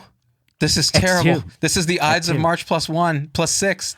Oh my God! What did they do? It's a nail biter. Tell me, they all died, right? They all have long COVID. They're all on ventilators, right? Vinay? Well, it does go. It's quite a story, my friend. Oh my God! Please. Okay, only 1/3 of 5. Well, first of all, the implication that it was the dropping of the mask mandate that did it. I think right now we actually have 2 good studies. We have a regression discontinuity study from Spain showing that cloth masking does not improve outcomes between the ages of 5, where it wasn't mandated, and 6, where it was. And then we have that Finnish study, beautiful study, Helsinki versus Turku, where the mask mandate at the age of I think it was 10, 11, and 12 didn't improve outcomes. So the idea that it's removing the mask mandate, I don't think that necessarily is it. It could be also that removal of a mask mandate coincided with the fact that people are out and about and doing all sorts of other behavior. Right. I mean, eventually you can't live like a hermit forever. Okay, right. So number 2. Or the next thing, only 1/3 of 5 to 11-year-old Ontario children have received 2 vaccine doses, a result of the complete failure of officials to communicate their value. Really? It's only 20% in the U.S. And is that really a problem? In the United States, we have 75% zero prevalence in those ages. They've already had and recovered from COVID. What evidence does anyone have that vaccinating a 5 to 11-year-old who had and recovered from COVID in the past improves outcomes? And even the evidence we have is really antibody titers and symptomatic disease. We don't have great evidence for harder endpoints like hospitalization. Those are kind of confounded studies. Yep. The next thing this tweet says, choosing not to wear a mask and remaining unvaccinated are not self-regarding risks. And then he cites a paper by David Fishman. This is the Fishman Canadian Medical Journal paper. And it's really, it's really one of the dumbest papers I've ever seen, because it's a paper that says, it's a paper that says unvaccinated people lead to more spread of COVID in a model that assumes that vaccinated people don't spread COVID and unvaccinated people do. What? And I was like, yeah. So like, okay, using an incorrect assumption, Yep. we validate the conclusion we like. But if you use the correct assumption that with time, vaccinated people will spread it too, then the model would have a different result, actually. Wow. So it turns out. Wow. Anyway, but this is what we call science. Yes. Science. It's science with a capital S and a "the" in front of it. And science, yes. Yes. Yeah. Or la science. Yes. Here's how you do the science. First step, for about a year, you tweet constantly that unvaccinated people are the problem, a plague on society. A scourge, yes. A scourge, yeah. And then you ask somebody to model you what would happen. No.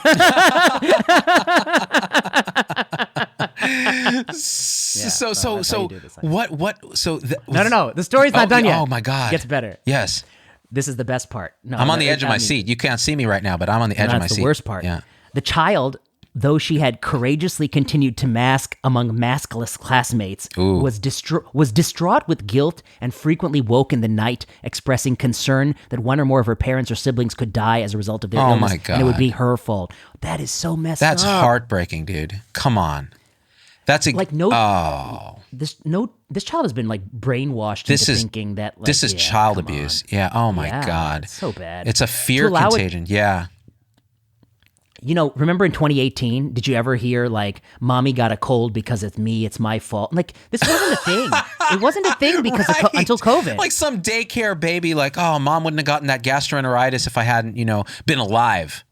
If I hadn't gone to daycare. Right. Jeez, man. This is... If only I didn't suck on the blocks. Yeah. If I hadn't explored the room with my hands and mouth like pretty much all children do in order to grow and get increased cerebral cortex size, then mom would still be without diarrhea.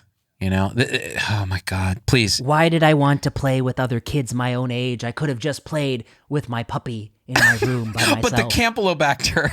Oh yeah, no, sorry, not a puppy. My stuffed animals that were sanitized daily. Yeah, I was gonna say, take the fomite out of there. Yeah. Well, you have to, and the stuffed animal has to be within a plastic bag. You can't directly touch it. All of my children's stuffed animals are masked because we know stuffed animals are a reservoir for COVID. Well, if you do mask when you drive a car, okay. So then here's the thing. And then this person writes sarcastically, no doubt wonderful for her mental health, poor thing. Yeah. Thankfully, with the exception of losing her sense of taste and smell, her family experienced as flu-like illness, mild. Okay, then here's the next part. This is the part where it really takes a twist. That's the end of the story, right? Oh, yeah. Wrong. Oh, no. Wrong. No. Okay. Wrong. 2 weeks later, she, and I don't know who is she, I don't know who is the she here, the mother of the child, 2 weeks later, she began to experience right lower quadrant abdominal pain and present to the hospital with appendicitis. By the time they took her to the OR, the appendix had ruptured. And then it says, quote, this is the next tweet, there's an association of SARS-CoV-2 with appendicitis. And it's called Case Series of Appendicitis Associated with, come on. Dude. Imagine if you had a case series of appendicitis associated with vaccination. Everyone's head would explode and say this is like the shittiest data. Didn't the Israelis actually associate appendicitis as one of the things that they associated with mRNA vaccine in some early series that I saw? This was back when they were first using a lot of Israeli data and the mRNA stuff. Honestly, I have no idea. I'll say this. You know what gave that poor child or mother appendicitis was the incredible amounts of stress and sleeplessness that were induced by the guilt of infecting everyone in the family, Stewing about. Okay, but then it one more twist. Then a few weeks after the COVID illness and 1 week after the surgery, she had pleuritic chest pain, shortness of breath, and lightheadedness, and had a PE. And then it says PE carries a high mortality if measured in whole percentage points, higher if unrecognized, untreated, lower if treated. Mild, right? She'll be on blood thinners for 3 months as a result. Well, first of all, who says the PE is due to the COVID? The PE is probably due to appendicitis and being in the hospital. Bed rest, immobilization. Yeah. You don't need to. What is the COVID? I had COVID and then 4 weeks later I overdrew my bank account. Can I blame COVID? Can I blame COVID for that? COVID is what leaked the abortion memo from the Supreme Court, I understand. COVID did it. COVID did it. It was COVID. The person had COVID. They weren't thinking clearly. That's and right. They leaked the memo. You know what? They had acute long COVID. They had acute. It just came on instantly. They had COVID and then the cerebritis from COVID. And then they decided to go through their phone, and in the contacts list were 2 reporters from Politico. And then they called him, and then they scanned the memo. And by the way, I have a solution for this leaking documents. It's so simple. If they should have a software when they circulate the draft document in the court. Every single person gets a slightly different version. Like the page number is slightly in a different spot. Like things you'll never be able to tell. Right. And then when you leak it, they'll know exactly whose copy it was. Interesting. Huh? Oh yeah, or put the thing on a blockchain or something where it's you can keep track of who's this is what you're doing is like a physical blockchain actually. Yeah. I have no idea what a blockchain is. I just thought I say it to sound smart and sound like Elon Musky and a little crypto savvy. It's a disruptive innovation. That's what it is. It's a disruptive innovation into the federal monetary supply that will overthrow and disrupt the Federal Reserve and be the new deflationary currency, Vinay. And also, I have some oceanfront property in Arizona that is coming on the market. I have an NFT you can buy, but only with crypto. An NFT. A non-fungible J.R.R. Tolkien. Yeah, man. Well, I don't even. Anyway, so here's the last thing in the thread is, please end this madness. That's what I thought about the thread. And reinstitute mask mandates yesterday. That's not what I thought. I mean, I don't know. This is a doctor. Like, basically, the doctor is alleging that all of these things are due to the mask mandate falling. He has no evidence that that's true. Like, and at least two of the things may not even be related to COVID. Appendicitis and a clot are related to each other, perhaps, but ain't nothing that got to do with the COVID. Man. And none of it changes the fact that what the inevitable, there's a graph I tweeted today of like the seroprevalence over time. It's going up and up and up. I mean, it's inevitably going to go to like 94, 5, something like that. Yeah, everyone's going to have this. Yeah. So what do you think the goal of all this is? You want to go full, even if you go full Shanghai, it's just only delaying. Full Shanghai, dude. It's Shanghai noon. If you go Shanghai noon on this, you're locked in your own house against your will and your pets are murdered in front of you and your children are taken to detention camps. Whichever hamster bit that person in your little story, that's dead hamster walking. That hamster is now dinner in a wet market somewhere else. A public health official is chasing that hamster in the street with a spade and just my gosh, knocks it out. Man. That's what they're doing. But I think your point now, this actually brings it full circle to your point about anecdotes. Yes. Like, this is a dumb fucking anecdote that misleads people. It's emotionally laden if you let it be. Of course, from me, the emotion is comedy. I'm just like, is this a joke? Like, this has nothing to say that this is COVID related is a stretch. And even if it was, like you said, every single human on the planet is going to see this virus at some point. And your cloth ass mask in a crowded ass room where kids are taking it off and on and doing all this shit is not going to do anything. I have a friend who's one of the most really super fastidious person. Whole family's fastidious, wears masks everywhere. They went on a short trip, came back. Whole family got whole family got COVID. All doing fine. All triple vaccinated, adults and kids, all doing fine, and they're just happy that it's over with, and they did okay statistically. There's no other way to live, I think. You can live other ways, but then please don't impose those ways of living on everybody because they have costs. That's the thing. Like, you can live Shanghai noon style, but that has a cost, and you can see the cost even in the social fabric of China, where it's almost unheard of to hear this level of protest. Unheard of. Yeah. Now let's see. That's a great thread. Thank you. Thank you for really making me lose my faith in all of society even more. But that's just Twitter, so it's not the real world. It's just the virtue signaling world. Kids, so we talked about kids seroprevalence, 75%. And that's a CDC estimate based on surveys that they did by phone, which were really well conducted. That was not. It's got to be an actual seroprevalence where they measure the antibody. Well, they do, but I'm not. If you put a gun to my head and said, "Are you 100% confident that's the number?" I would have to tell you that I actually guess it's a little bit higher, and I think their methods may underestimate. But anyway, that's a longer story. Sure. Let's talk about the anecdote. The anecdote ties to, you're very kind to this Risa Hoshino. You're not kind to all the fabricators out there. There's other people telling tall tales. Like who? Who would I not be kind to? Come on. I love everyone equally and hate them all. Put that Darth Vader hat on. There it is. Tell me what you think. Vader would say, I hate all people equally. I would kill them all to death. Every last one.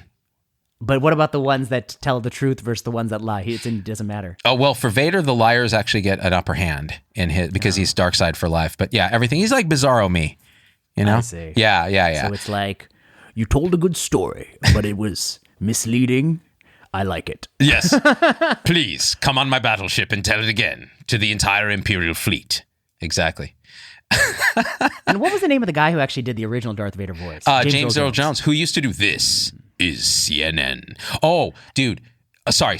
Go ahead. You were going to say something? No. Go on. I got to show you. I got to show you something. So I have my computer open here that runs the audio processing for my thing.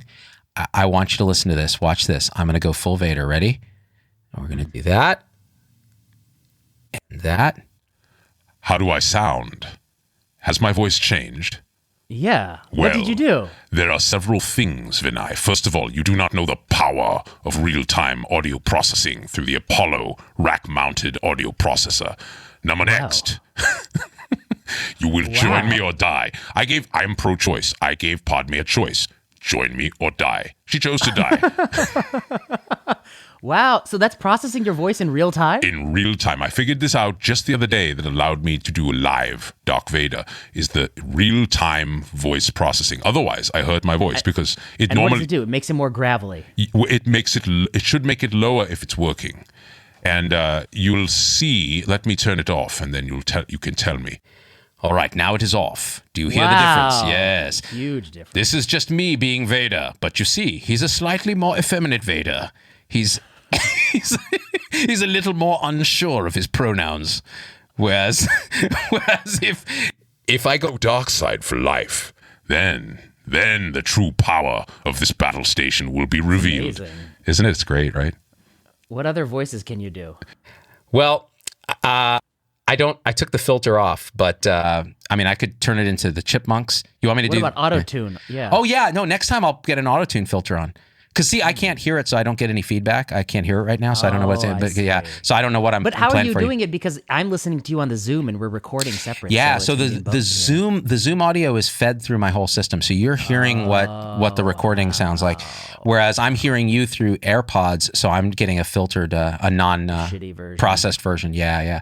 But yeah, ever since I got this equipment, and I got to say this goes to communication, right? Like if you're going to do a thing, you're a doctor, you want to communicate. We were talking about Risa Hoshino. You and I have had lots of conversations about physician communicators and how we can do it better. What's wrong with getting a little bit of gear and tweaking it and trying to do some fun stuff? But to be fair, the flip side is true, which is that if the only thing you're bringing to the table is the gear, you're done. Suck. It's gonna suck. And there's plenty of people who do that. They've got all the gear, the beautiful video, and they just have nothing to say, or they say it in a terrible way. It's really embarrassing. It's like bad content, bad delivery, and then if those are good, this is like the icing on the cake. Yeah. That's what it is. It just pushes it to the next level, and it's fun. And the thing is, look, you were saying physicians have a reasonable income. Well, these are not super expensive pieces of equipment, although I tend to get the nicer stuff because my supporter group helps fund some of this stuff. So I'm like, I'm gonna spend your money on some Darth Vader. You know what I'm saying? See, I like a video that looks like I've been abducted and I'm making a ransom video. I like that kind of aesthetic, Dude. That I'm a hostage. I'm in a tiny room back against a wall. You really need to come up with that cash to get me out of here. That's the aesthetic I'm looking for. It's a kind of tense, like you're paying attention because you're like, is he going to be decapitated now? Like what's going on? Who's just out of frame? Right. Who's just out of frame? You're always wondering. Right. It's Fauci just out of frame. Just out of frame. Rochelle Walensky. Oh, we didn't even talk about their little party, the White House Correspondents' Dinner. Oh, yeah. You see them go there? I did. God. And by the way, there are all these news reporters. Everyone got sick that weekend, of course, because they went to an 800-person super spreader event. Now, look, I have no problem with that. I actually think that's the inevitable. And, every day there's a wedding in this country that's a White House Correspondents' Dinner, probably 100 weddings like that every day. Yeah. So I got no problem with that. But my problem is this guy Ashish Jha's on TV. Should kids wear cloth masks, Dr. Jha? Well, I trust the experts, the CDC and the AAP. I'm like, that's your first mistake if you think. I was like, that's your first mistake, buddy. And also, he's a smart guy. I'm sure he knows the evidence is garbage, and I'm sure he's So Ashish is very smart. Yeah. Right. But I mean, then he's I don't know, which is it? Either you don't know any better or you're a liar. I mean, it's not either way. It's not good. But or he's trying to massage it, but I don't know. Yeah. But look what he's saying. The message is, it's such an emergency that these toddlers got a mask. But by the way, hold my drink. I got to go to this party. I mean, come on. Well, I mean, this goes all the way back to, Governor Newsom at the French Laundry partying with his, friends and donors when everybody's on lockdown. The only one I liked was the mayor of San Francisco when she was called out on it, and she was just like, I don't like wearing masks. I think she said that once to a reporter. I hate to say it, but I kind of like London Breed. She's the mayor. She's just kind of like, fuck all y'all. Like, it's good. I just like the attitude. I don't know her policies because I don't live in San Francisco. The city is like sliding into the ocean, and they're like, oh, should we call it Lincoln High School? I'm like, Jesus Christ. Man, I mean, God, it's bad. So, by the way, what's up with Peter Marks talking about annual COVID shots? Yes. There's a JAMA paper out, and Peter Marks says COVID vax the new normal or something. The vax is the new normal, and he's talking about an annual COVID shot, and what does it say? It basically says that we'll have to decide what strains to put in there. So at least he's talking about a new, mRNA, which supposedly is why we had it. But it's not very clear what kind of evidence he's going to demand for it. And it sounds like the evidence is just going to be, do you make antibodies against the virus you put in? And not, are you proving to me that boosting me year after year after year further protects me from severe disease or hospitalization? Exactly. And I think it's a really dangerous slope because the mandates will follow. Once the mandates follow, I think more healthcare workers will drop out. It's going to be another vicious cycle. And here's a question that I've been wondering is, as we forge ahead towards endemicity, you have a newborn baby, let's say 0 to 2 years old, and COVID becomes a seasonal endemic thing, which it's clearly heading towards. It's not going to 0. Would you, assuming they ever approve a vaccine for that age group, would you ever need to use it when they're inevitably going to get infected every year and are going to develop their own antibodies to it? So by the time they reach 5, when the thing is approved, they don't even need the vaccine. This next generation. I mean, I'd be curious to see studies or data. Well, what you're saying is just the kind of misinformation that they were talking about in Europe many, many months ago. Yes. I mean, I think there's a BMJ article that says COVID-19 will eventually be a childhood illness, exactly as you describe. The question will be, will it actually be safer for the kid to get vaccinated when they're 6 months old and then get it when they're 2 versus, right? But the answer to that is imagine the kind of evidence you need to prove that. The evidence we have to date is just not enough to prove it one way or the other. Right. You need a huge, it will have to be so big. Because the risk to a 2-year-old is so low. Right. I think you're talking about 250,000 person randomized trial. Which product do you use? Is it going to be this new product or the old product? It's anyone's guess. But the reason I say that is I think that the politically correct Twitter answer is that absolutely you'll have to absolutely. But that's the answer you would give if you've not actually thought about it. Right. Well, yeah, and here's the thing. So, something like a measles or a mumps or a rubella or something like that has very small general prevalence. We do vaccinate children against it because, and a lot of times they can be infected and do just okay. But with coronavirus, you could argue, well, just by sheer numbers, there'll be enough kids that get sick enough from it that have problems that it's worth doing a vaccination. But then wouldn't you say the same thing about, well, then why aren't we developing a vaccine for adenovirus, for the common cold viruses, for these other things that probably in immunologically naive children, they also struggle with? We just don't even really know whether you get an upper respiratory infection and get sick and ventilated and so on. It seems like it's a slippery slope into infinite numbers of childhood vaccines. So again, it's like a creep of safetyism. It's like, well, if the thing I'd really love to see the data that how are the kids doing in that age group once we develop enough population immunity too, because then mom's going to pass at least protective antibodies in the first 6 months to the kid. And I don't know if are there other epigenetic, I've always wondered this, I don't know the answer because I'm an idiot. Are there other epigenetic mechanisms of transmitting a sort of collective immunity. Like how did we develop collective immunity to the existing coronaviruses? It's not all antibody related because childhood antibodies wane. And I forget how the immunology on that works, but you just wonder, like, when do you just pull off this annual COVID shot thing? When is that not a thing? And it might be not a thing right now. Yeah. Sounds like but that's a deep question about like the origins of immunity, et cetera. Sounds like the sort of deep question that could easily be answered in a Twitter thread by by someone. By a few anecdotes, yeah. One thing about the Risha saga that we didn't mention was that her co-authors like weighed in on it. Did you see they wrote some long thing? Oh, yeah, that guy. I forget his name. He's like he's a young guy, and one of them was like an amateur, an amateur person who comments excessively about COVID, often incorrect, but says I'm always willing to learn, something like that. But I think the gist of it was that person. He's blocked me on Twitter. I tried to see what he wrote. Oh about yes, like all people willing to learn. No, I guess I don't have a problem with the block. I don't have a problem with being an amateur. I guess I just have a problem with the content is incorrect. Right. Okay. But I think the gist was that, it's not up to us to like vet. Defend her. Yeah. Yeah. I saw that. They basically said, look, we know this has come to our attention. We don't know what the deal is. She's here. She can defend herself if she wants to. They're basically just washing their hands of it, saying, hey, don't look at us. And it's like this is a kind of thing, a very hypocritical thing of people who are perfectly willing to join Twitter mobs, that when the mob turns on them, they're like, wait, what? No. How can you make that guilt by association? I remember my producer had made some ridiculous video and everyone was like, he's your producer. It's guilt by association. I'm like, no. He hasn't worked with me in months, but even if he has, how is that? I'm not endorsing this thing. Like, that's a good point. Yeah. No. The same people who are like, like many months ago, this organization Brownstone, they asked if they could like reprint some of my Substack posts. Right. And, I was like, sure, whatever. You want to take something I've written and show it to more people? What am I going to fight you? Yeah, go ahead. Yeah, no. I want my words to be read by no one. I was like, I'll email my own mother my article. Thank you very much. I was like, no, yeah, show people.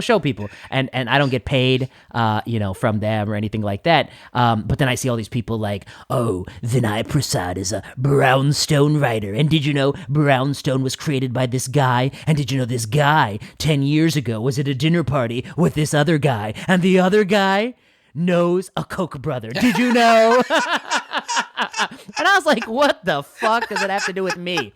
And they're like, oh, look at you denying your connection. And then these people are caught co-authoring like, I don't know her. I don't know her.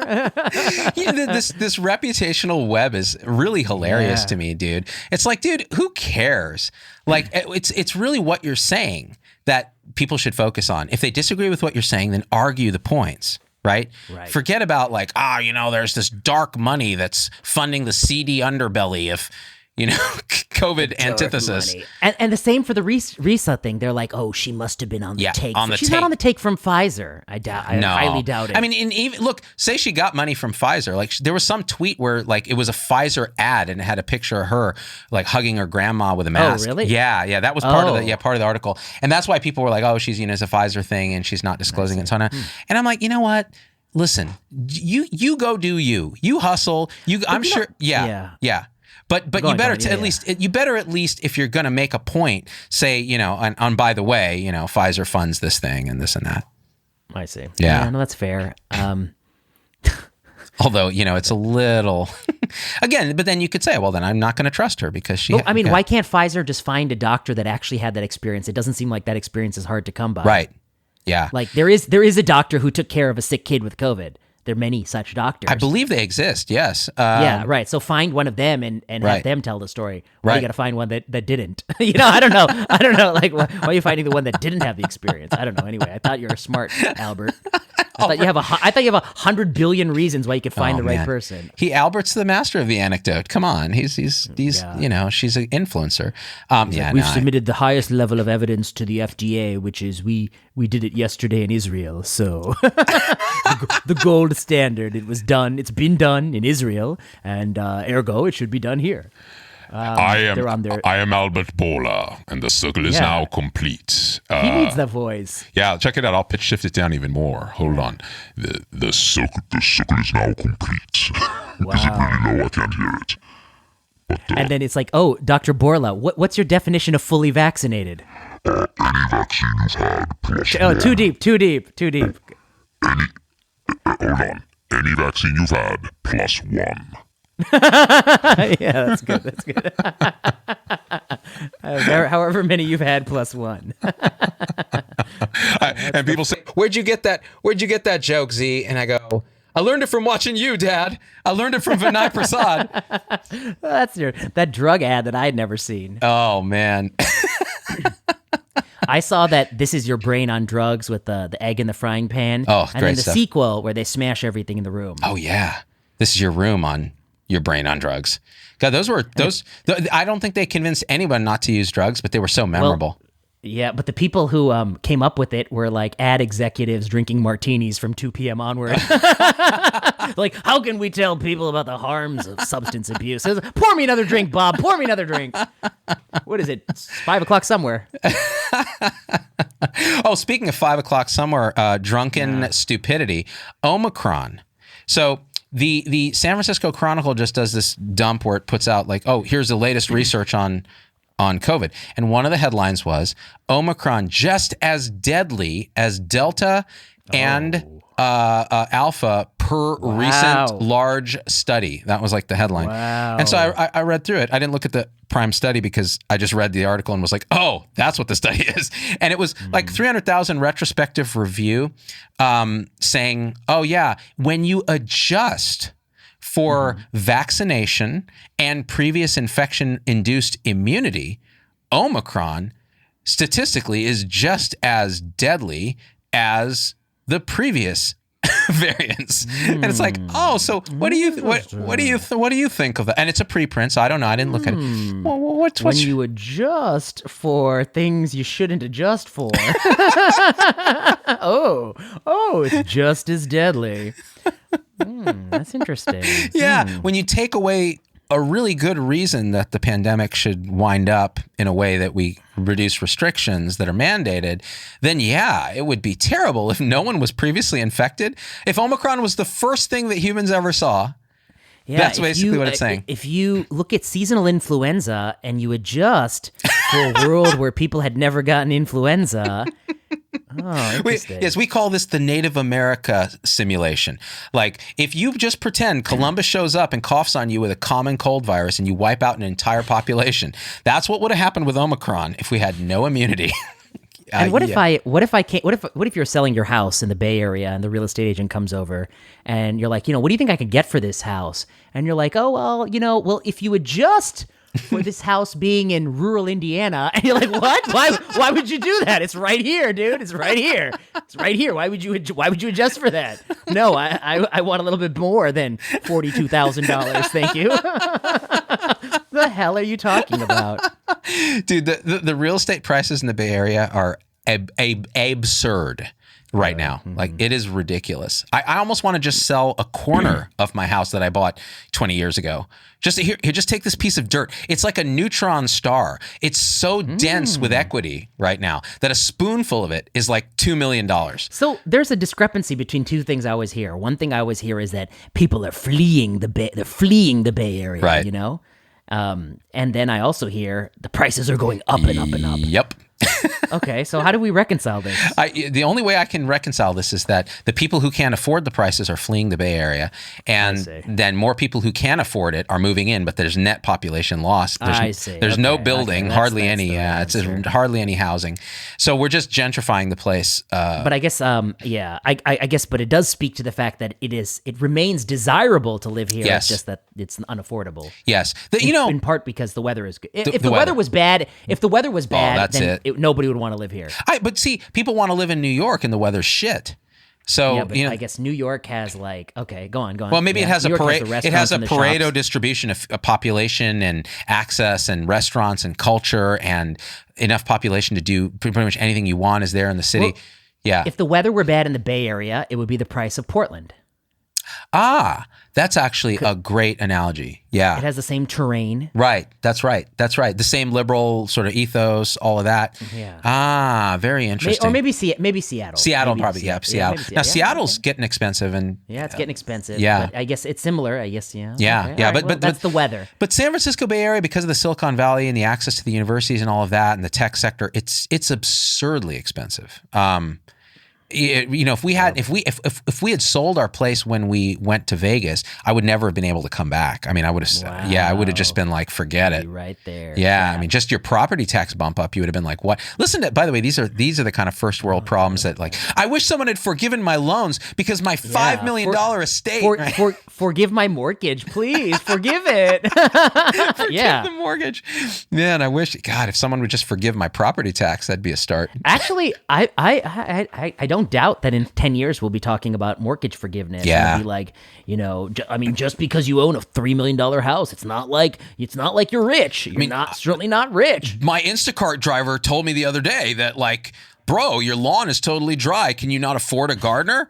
I mean, that's literally what it's going to be like.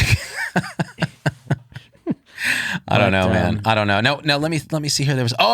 That's right. So the last thing, people keep emailing me this thing. Hey, can you talk about the Pfizer papers, the Pfizer documents that were released, and all this information about vaccine? The documents that are the smoking gun. Everybody's worried. I mean, meaning the 5 people who email me about these Pfizer documents. Can you and VP talk about this? And what do you think about these? I'll be honest. I did a slight biopsy and was like, this is an analogy that I think, It's like when you get the outside hospital transfer and then they send you over like a thick stack of nursing notes from a year ago. You're like, okay, well, they were up and walking a year ago and they had a bowel movement. Okay, but it doesn't really help me in the moment. My God. Those notes are useful in the heat of the moment, but a year later, they're dated. Dude. Okay, so The why do I nursing say notes. that? I mean, there is data, like, what, I don't know. It's going to be hard to draw conclusions from all these data because what you want is a large randomized trial that preserves randomization and follows people a long time. Then you can make comparisons. But if everyone gets crossed over early on, what are you going to learn from that data? Yeah. And yeah. That's what happened with the trials. I mean, they cross people over. Right. And, now you don't have that information. Yeah.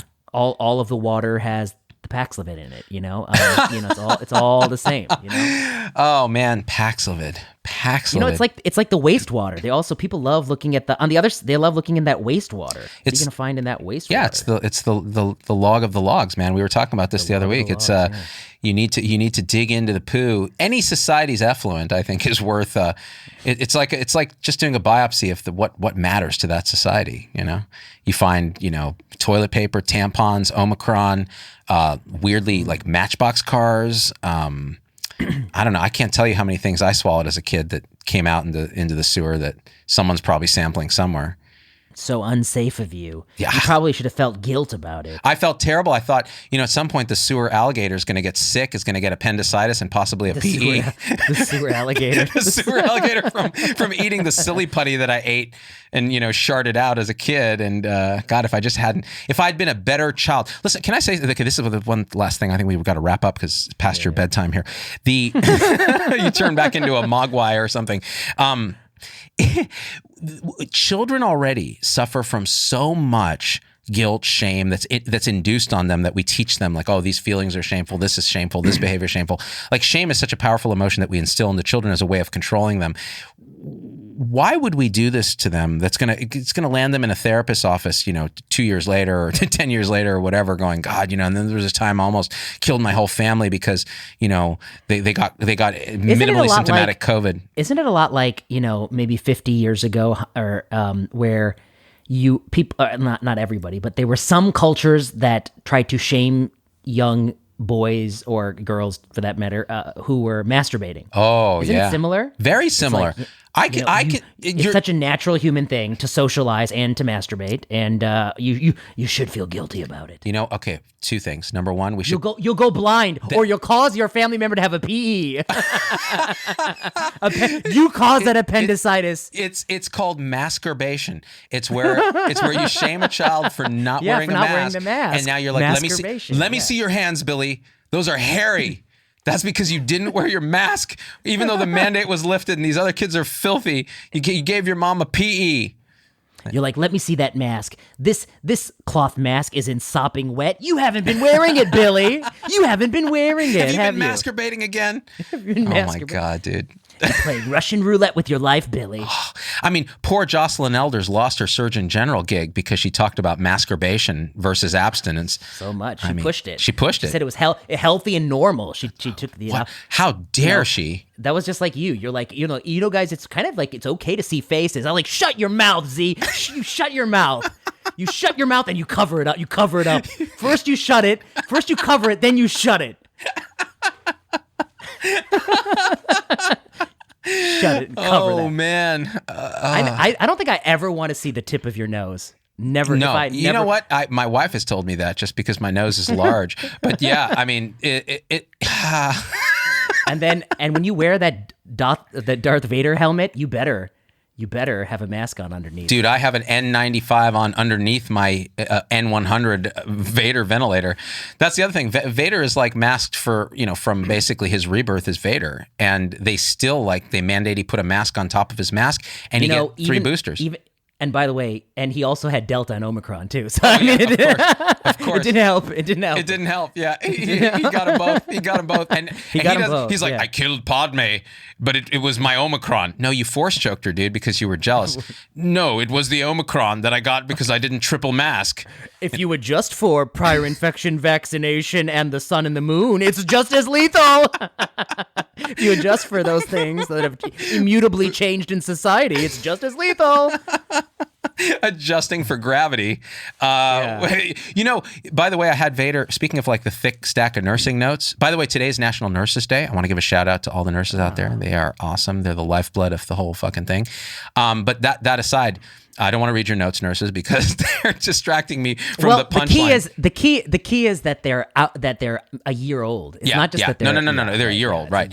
Actually, acute nurses' notes from the night before, those are very helpful because you find out what happened. They're in fact crucial. Even more crucial would be talking to the nurse on rounds. Heaven forbid. But you know what? Yeah. Another analogy is like reading your journal. Do I want to read Z-Dog's college journal? Maybe. No, I don't. There's a lot of masturbation. It's like, will I ever grow up to be a big boy? When will I shave? Today I sprouted my first pube. It's like, wow, you're 21, dude. What's going on? No, it's true. But I had Vader. There was a clip deep in the archives of Doc Vader talking to a psychiatrist who's Princess Leia taking notes. And he was complaining about these facility-to-facility transfers that he got because he worked at the Death Star, which was a tertiary referral center. So the peripheral outer rim territories would send him these train wreck transfers. And he was like, he would try to call the transferring physician and it was always like an Indian FMG. And he was like, the patient's totally stable. The total stable rhythm. And he shows up and it's like stable VTAC. And he's like, VTAC is in fact a stable rhythm. So is asystole. But I don't consider that a safe transfer. So, and people were like, Vader, you're so racist. And then Vader had to say, no, his dad was an Indian international medical graduate. So he has a whole backstory that people thought he was conceived by the Force, but he was actually conceived by, a foreign-born surgeon. And then Will Smith walked on stage and smacked him across the face. Exactly. We don't. I heard Dave Chappelle got attacked. Yeah, too. He did. Yeah, he got assaulted. I don't know the details of that one, but and have you followed the Johnny Depp Amber Heard trial? Oh God. Oh man, it's so painful, dude. It's like watching a car accident. It really is. You can't not watch, and at the same time, you can't in good conscience watch. He looks like it's a performance art, like he's playing a character in a movie. Yeah. Even the way he looks is so ridiculous these days. Right. He's got like that weird like V is for Vendetta goatee, and he's like, it's I don't know, man. This is what American society has come to. It's like we have this major Supreme Court debacle, and people are like, but Amber laid a turd in his bed, man. She's got borderline personality disorder. It's like, as do every celebrity that's in Hollywood. Come on. Yeah, I mean, I think they often, they're often have something they're dealing with. Yep. Yeah. And you know what? Compassion. It's like we started out. I want to hear all sides of every story, everyone who's been witch hunted. Yeah. But not This will really. be the place. Yeah. No. The Z-Dog Show. There it is. You and me will co-interview. The VPZD show will be the one that launches the witch hunt, and the Z-Dog Show is where they come to talk about. We talk about, deal with it, cope. Oh, that's great. That's Arsonist and firefighter. my That's what we are. God, and somehow it's all connected to the Brownstone Institute that's funded by oil money. In the end. Yeah, right. Yeah. I'm sure that, Yeah. You know me, big oil money. Yeah. Big oil. Dude, I don't know, man. I shower in big oil. Like it's cleansing. It's refreshing. Reminds me of There Will Be Blood. Oh yeah, great. Oh, great movie. Wow, Daniel Day-Lewis, right? Won the Academy, didn't he? I think he did. Yeah, that guy. Where did he go?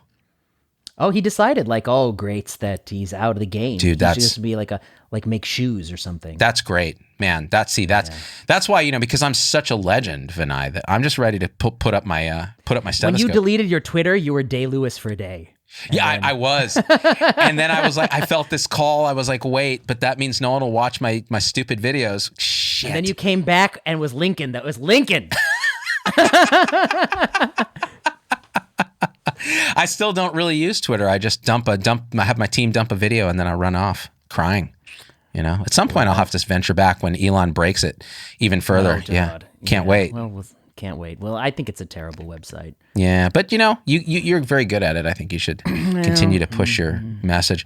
But I like you on video better because you get all the nuance, you get all the humanity of it rather than... I get the full hostage video situation. Yeah, I get that. Eric Topol is off camera, like basically holding a script for you to read, and he's like, "Okay, read this." You'll know it's like then I and then I got a blood clot, and then which was obviously attributable. No, not to the surgery, to the antecedent. Yeah, the antecedent Omicron after 3 doses, which was the fault of of course, the province of Ontario's mask mandate. Obviously, that was the first domino in the chain, right? Oh, man. Mm-hmm. I mean, sure, there's a 75% seroprevalence in kids, but those kids were weak.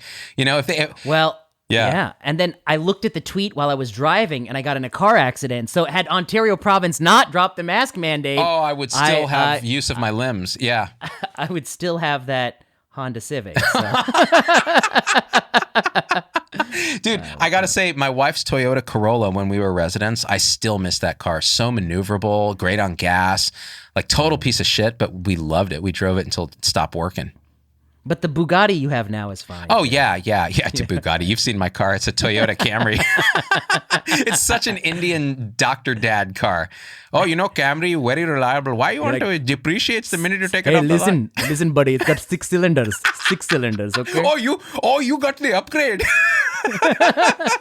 It's good. Oh, you sprung for the... I figured, why pay for GPS? I'm using my phone only. I don't need to pay for that stupid little dashboard. It's outdated. I have to update the CD every couple of years when the roads change. They're always developing the roads. My dad was old school. He was the printed map kind of guy. Oh, hell yeah. Mine too. My dad still can't use. He can't use any of that stuff. My dad is struggling a bit. He was hospitalized recently and going through some stuff. Yeah. So it's been a little. It's weird. I think the way that like stress and depression manifest when you get older, it's not obvious. Like you don't actually come out and go, "Oh man, I'm depressed." You're just like, "God, I'm not sleeping that well, and this is happening, and that's I don't know what's going on." Keep going on your day. It's kind of a cult. But yeah, it's with immigrant parents too. They're so, when he goes in the hospital, everybody recognizes him because they're like, it's that, and also they recognize him as my dad because he's been in my videos, and they're like, are you Z Dad? And he's like, I asked to use the commode. Like why? I think he's secretly delighted by that, but yeah, it's it is. But gotta be proud, yeah. Yeah, but as I know now. So the last thing is actually I think we covered everything.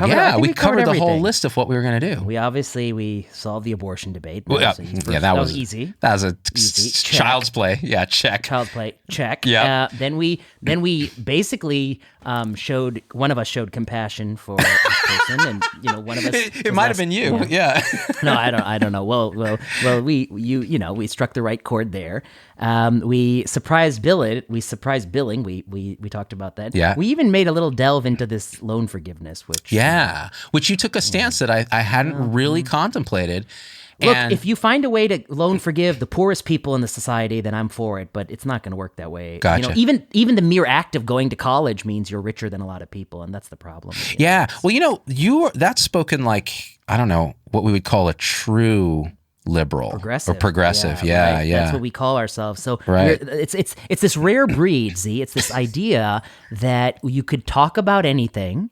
Okay. There, Number one. And number one, that you actually create policies that help the least fortunate people through no fault of their own who are born poor off. Wow. So that's why we were like against school closure. It's a strange view. Yeah, strange. And that's why, I'm against surprise medical billing because it harms preferentially the poor and the uninsured.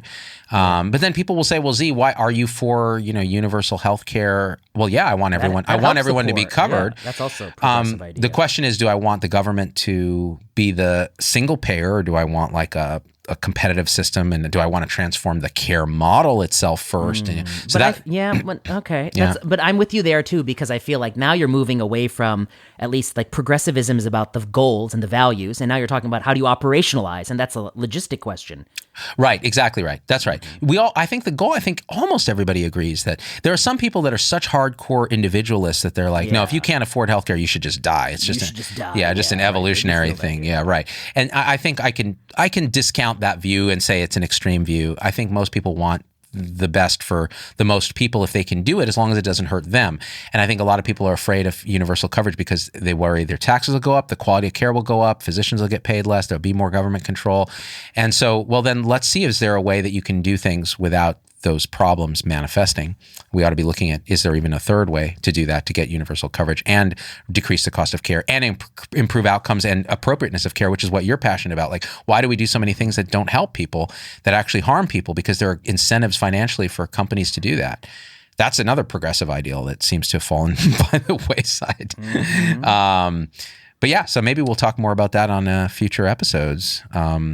What should people do? I guess people should follow me. I always say Substack is now the go-to place. So you follow me on Substack, Vinay Prasad's Observations and Thoughts, and if you adjust for appearance, we are actually influencers. If you adjust for just adjusting for appearance, we are really good-looking guys. Just adjust for gray hair, face. Appearance adjusted. I'm basically Dr. Mike.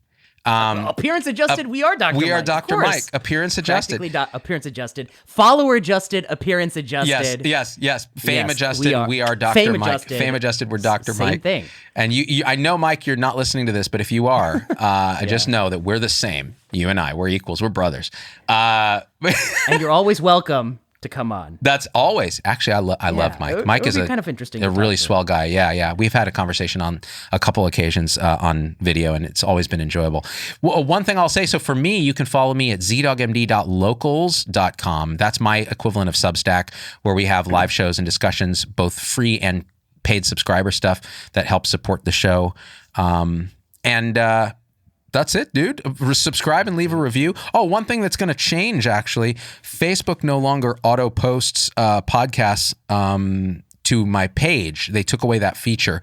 So we'll get a lot less engagement on this podcast. And the only way that you guys can help us bump up the charts so more people hear the message is by subscribing and leaving a review and sharing it. Why do they do that? They must have felt the feature wasn't advantageous for their metaverse.